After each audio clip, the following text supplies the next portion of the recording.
Hello, Keller Williams. This is your local market center tech trainer, Jeremy Cannon. And today we're going to be going through a quick guide to using DocuSign. You can see I'm already logged in here to Command, and we're in our opportunities section. This is where we're going to start today. Now, again, this is a quick guide, not comprehensive. So if you need something a little more in depth, or you want a full-blown digital guide to help you through your transaction, let me know. I'll send it to you. So first off, we're going to create our opportunity. This is the brokerage file for compliance. Several other things happen here, but that's our starting point, right? So we're going to go through this data entry form and fill out everything with the little red stars that are required. Feel free to fill in additional information if you'd like. Today, I'm going to be doing a buyer, but if you'd like to do a listing, feel free to do that. The only real difference is the actual specific paperwork, right? The process will be the same. I'll help Tony Stark buy something. That guy's got a lot of money. Now, name, I'm going to leave it the default, but if you want to adjust this, I find most agents like to put the address here. All these other things are not required, but fill them in if you'd like to. Let's go ahead and do 3% on our rate here. Now, this rate, it's important to remember this is just your part of the commission, not the total. So even if you're doing a listing, you're taking a listing at 6% because you're planning to offer 3% to the other party. Your part is just 3%, right? Now, phase and stage, you're just choosing where you are in this pipeline behind it. You can freely change this at any time. So I'm just going to put my person in active here because we're already looking for properties and hit create. Now, if I knew the property address, I would go ahead and put it in here because it'll save me from having to type it again in DocuSign. But, for a buyer, we're most likely not going to know that ahead of time, right? Documents is where I need to go to access DocuSign. Now, there's one thing I need to do before I hit my big blue button on the right-hand side that'll actually open up DocuSign. I have to come over here and choose a checklist. So just make sure you do this. You're gonna be forced to do it. So if you're clicking your buttons, nothing's happening, you're getting an error, come over here and choose residential or vacant land if you got it. Well, that was weird. There we go. So don't know why it switched back to that screen. Hopefully it didn't happen to you.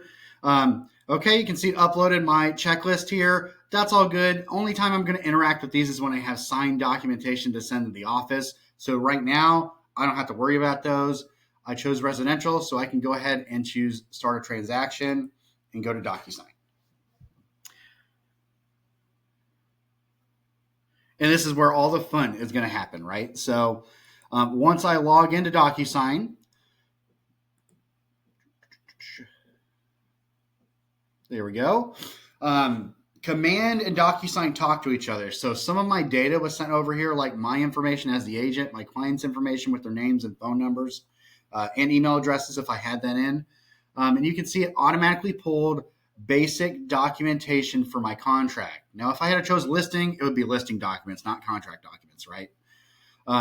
So from here, I'm going to start filling out my documents. Let's see, where's my contract? There's residential sale. I can just open up whichever form I need to edit, and everything that I as the agent am supposed to prepare is going to be opened up now. So there's certain fields you will not see. So you can see I can come in here and type, 123 Easy Street, Edmond, Oklahoma, 734. Go through and check whatever boxes are correct. This is a good time to point out I'm not licensed, so don't, just because I check the box, it's just for examples. Don't assume that's the right box. But again, I'm just going to go fill out. I'm not going to make you watch me fill out the whole form, but you're just going to go through and fill in whatever information you need to. And you can see some of your buyer. In this case, my buyer's information came through because I had a buyer. Now, once you filled everything out, save and close. And, beyond that, we're going to kind of just rinse and repeat and fill out all of our forms, right? You may or may not need all of these. You may need a form that wasn't automatically pulled in. You can find all of those forms under this blue add button right here in DocuSign Forms. The office maintains this library for you. So when OREC updates a document or anything, we're going to update it right down here in the OREC folder, OCMAR, MLS, whatever's applicable, right? So all the new 2025 forms are in here. These are all editable. They will all populate your signatures and checkboxes and all that jazz for you. So just choose whatever you need at the time, right? Now, once you've filled out all your paperwork, you're done preparing, we're ready to send it off to get signed by your buyers or your sellers. I'm going to go through these documents and select the ones I actually want to send. So there's no need to send them individually. We can do them in large batches. So if I have we'll just do all 7 documents, I think that is. I can select all of them. And when I started selecting them, this row of icons at the top popped up. The pen icon is the one that will populate signatures. It's the only one that'll let your client sign this without doing, printing it out or something, right? So this is the form or the button you're going to need to click. When you click this, you'll get this pop-up. This pop-up's going to change depending on what forms you're using, but just choose what makes sense, right? I'm representing buyer 1. I didn't have a buyer 2. I'm the buyer's agent. I am not representing the sellers, and even if I was representing both parties, I'm going to do this part separately because my net sheets and other things are in here that the other party cannot see. So just choose whatever makes sense here.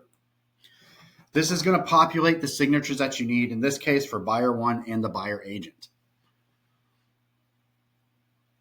It does take a second, so be patient, let it load.